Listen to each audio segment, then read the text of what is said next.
上世紀60年代，香港電影發展到咗黃金期，一時間出嚟好多當紅星，黃愛明、馮素波、沈之華、蕭芳芳、陳寶珠、薛家燕、馮寶寶並稱為邵氏七公主，佢哋托起咗個時代。呢幾個人中大多數都係童星出道，有啲輝煌幾年後就唔再拍戲，都有人嫁入豪門。但有一個人當屬佢哋中最傳奇嘅一個，咁就係蕭芳芳。就連王都話喺我心中，佢係奇女子，可以絢爛，可以平淡，幅度之廣，有人之中以佢為最。佢出身名門，就落到鄧佩流離，獲得咗幾乎所有成就，就失去咗最想要嘅嘢。大家好，呢度係 HK 娛樂台，今日就俾我哋走進蕭芳芳嘅故事。蕭芳芳細個時老豆死年，6歲開始當童星托經濟，7歲演咗第一部戲《小星眼水》，隨後加邵氏演出《梅姑》，一舉奪下亞太影展最佳童星，因而聲名大噪。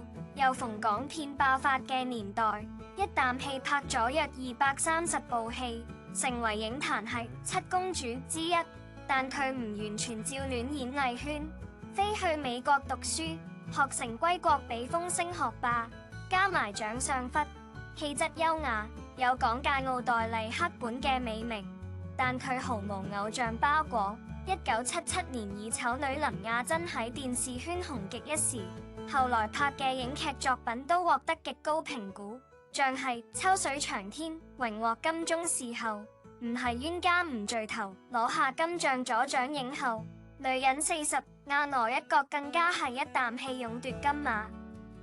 柏林國際電影節、香港電影評論學識大獎同金像左獎影后，蕭芳芳耕耘演藝界有目共睹。2009年唔怪得咁成為金像獎終身成就左獎得主。蕭芳芳最知名、最慘烈嘅兩段情，非謝賢與秦祥林莫屬。前者係謝霆鋒爸爸，而後者就曾同女神林青霞、男神秦漢有住剪不斷理仲亂嘅隨埋關係。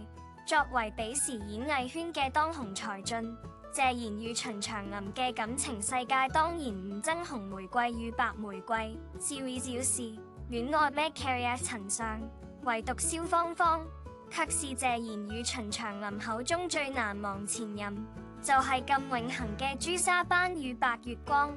當年22歲嘅蕭芳芳與33歲嘅謝賢相識於電影《金鈎》，相差11歲嘅兩人拍拖1年幾就出現價值觀差異。33歲嘅謝賢有住唔死於室嘅玩心，而22歲嘅蕭芳芳就想出國讀書，但謝賢就直言：我連玩耍時間都唔夠，你要我去學英文做乜？為此，蕭芳芳當機立斷斬情絲。多年後，謝賢曾喺節目中透露，佢蕭芳芳係一個好女仔。同佢分手後覺得好險，好險我冇陀衰佢，我做咗一件好偉大嘅事。講住講住，謝賢就難掩失落，但佢係第一個同我提分手嘅女友。與分手後，蕭芳芳赴嶺修讀新澤西州西東大學大眾傳播同亞洲研究學士，戀愛更談到有熱烈，分別與中國人、外國人各訂咗一次婚，就全失敗收場。對於呢兩段海外情史，蕭芳芳僅留低一句：嗰兩段感情，我都係結束咗愛情，別清醒咗生命。返回香港，蕭芳芳喺電影《廣島28》中與秦祥林相識相戀，兩人於1975年結婚。未料呢段婚姻就僅維持短短3年。婚後嘅秦祥林不甘寂寞，仍四處拈花惹草，同林青霞與鄧麗君陸續爆出花邊新聞。唔過，最令人心碎嘅係秦祥林係個愛賭之徒。據傳，秦祥林曾賭博到3更半夜先返屋企，蕭芳芳不願意開門，氣到秦祥林跑去差佬，門一開，秦祥林一巴掌揈喺蕭芳芳面上，蕭芳芳斷言離婚。談及呢段婚姻，蕭芳芳講：如果夫妻要幸福，必須3分靠運氣，7分靠努力。自幼罹患耳疾嘅蕭芳芳，2歲向耳失聰，而家雙耳曬聾。以童星身份出道嘅蕭芳芳，從屙尿時常喺孤單中度過。憑住《女人40》勇奪柏林影后之際，蕭芳芳對媒體講道：不斷學習，俾我明人生可以好遼闊。佢唔得單一口當面同。喺經歷少轟炸烈烈嘅感情之後，蕭芳芳與人稱張公嘅張政府結婚到而家42年。張政府唔僅係資深媒體高層、亞洲衛星電視嘅開創者，更加同蕭芳芳係認識10年嘅好友。我同老公處世態度好相似，喺埋一齊好開心。婚姻唔可能成日順利，但最要緊係雙方人生觀一定要相同。現年75歲嘅蕭芳芳，淡出熒光幕多年，並成立護苗基金會，推廣兒小性侵防治。而家想見一面蕭芳芳，大概僅可以喺慈善晚會上一睹佢咁歷經滄桑後所留低嘅智慧痕跡。偶爾開懷大笑時，眼角間嘅皺紋更令人如春風。聰明伶俐嘅蕭芳芳喺2歲嗰1年，突然間患上咗嚴重嘅耳疾。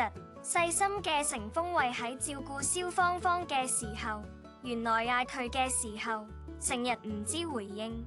當蕭芳芳老豆蕭乃頓知道呢種情況之後，就快啲帶佢去返比較有名氣嘅醫院檢查。檢查結果俾蕭芳芳父母痛苦不已。醫生講蕭芳芳嘅右耳聽力出現阻滯，咩事都冇，仔嘅身體重要。蕭芳芳父母做出咗個大膽決定，為咗能夠醫好蕭芳芳嘅耳疾，一家人去香港。喺舉目無親嘅情況下，蕭乃頓一路做生意，一路俾蕭芳芳揾名醫。阿媽就寸步不離咁陪喺蕭芳身邊。蕭芳芳嘅父母希望遇到神醫，可以醫好女嘅耳仔，但好景不長，唔單止蕭芳芳病情冇好轉，老豆蕭乃頓都患上咗不治之症，真係禍不單行。為咗俾老豆醫病，唔單止蝕光咗屋企嘅所有儲，仲增落咗好多債務，但最終都係冇可以留住蕭乃頓。就咁，蕭芳芳老豆撒手人寰，留低可憐嘅母女2個相依為命。蕭乃頓嘅返出去，俾蕭芳阿媽帶嚟虛冚冚嘅傷害。蕭芳芳阿媽同阿爸感情好好，自從蕭乃頓過身之後，蕭芳芳阿媽因太過傷心，曾經消沉咗好長一段時間。突然間嘅變故俾衣食無憂嘅母女2人冇辦法接受。一次偶然嘅機會，蕭芳芳識咗劇組嘅導演。導演望住個女人帶住個女生活咁艱苦，食咗上餐冇下餐嘅，就考慮俾蕭芳芳演戲嘅機會。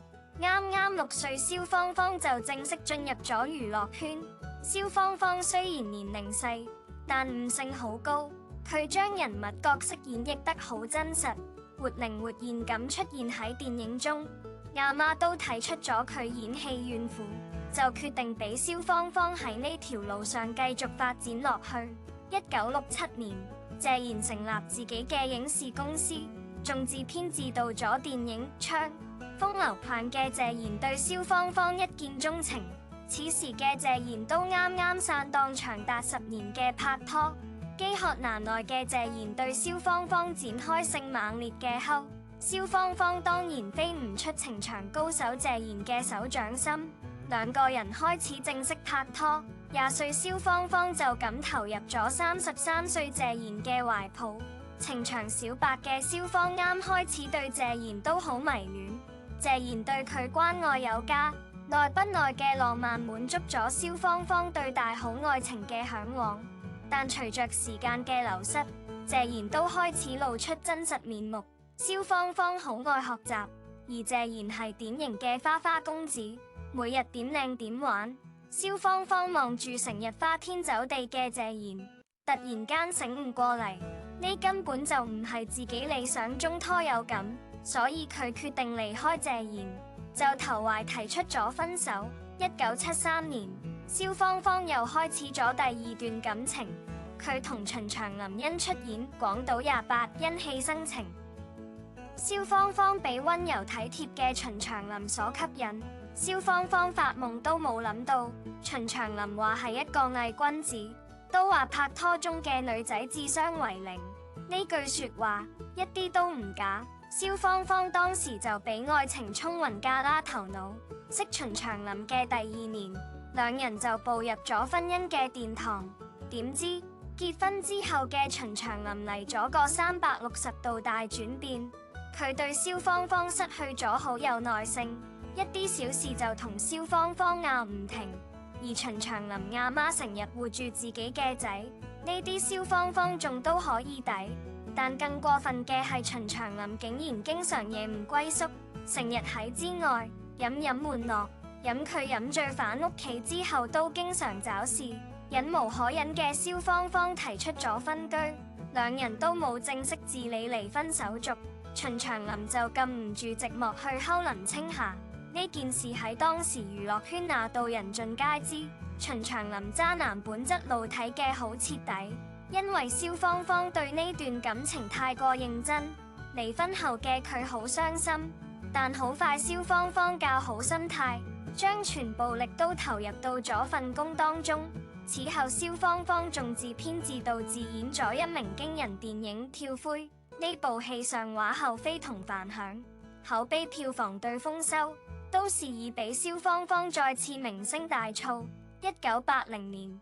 蕭芳芳唔單止事業上有咗新嘅突破，都撞到自己嘅真愛。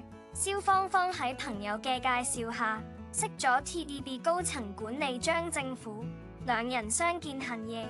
張政府唔單止有好強嘅事業心，對感情都好嘅專一，呢個正係蕭芳芳理想中嘅婚姻生活。結婚之後，蕭芳芳仲生落咗2個女。夫妻2個恩愛好。1995年攝影《女人40》呢部片嘅時候，蕭芳芳已經完全聽唔到，但佢都堅持拍完片。蕭芳芳都憑借此片連續獲得金像獎、金馬左獎以及柏林國際電影節最佳女主角左獎等4大具有國際影響力嘅獎，成為繼張曼玉之後第2位獲得柏林影后嘅唐人女星。此後因天意弄人，枕住俾耳疾困擾嘅蕭芳芳喺出演完《麻甩飛龍》之後，宣布淡出影壇系，開始專心於公益事業。不特人靚氣好，生活中無論係才藝定為人，佢都有好多俾人欽佩之處，係真正德藝雙馨嘅老藝術家。蕭芳芳嘅一生比佢所演繹嘅幾百個角色仲要精彩得多。唔論係年少時為咗生活獨立自強，都係為咗 upgrade 自我拋卻旺負靚讀書，抑或係為咗慈善事業四處奔波，呢啲體現咗個努力奮鬥嘅女性形象。